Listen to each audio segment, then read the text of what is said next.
Wait, don't scroll. You weren't supposed to miss this.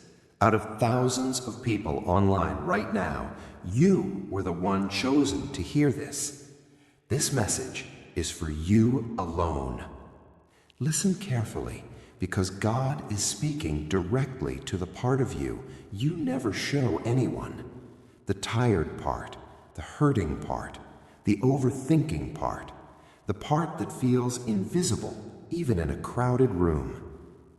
God says, I see you, I know you, I'm closer than your breath. You've been wondering if your prayers matter, if your tears are noticed, if your struggles are understood. They are. Psalm 34:18 says, the Lord is close to the brokenhearted. That means He's closer to you in your pain than He is in your joy. He was there when you broke. He was there when you tried to hide the hurt. He was there when you kept going, even with a shaking heart. And today, He says, I'm not speaking to the crowd. I'm speaking to you. I'm healing you, guiding you, restoring you.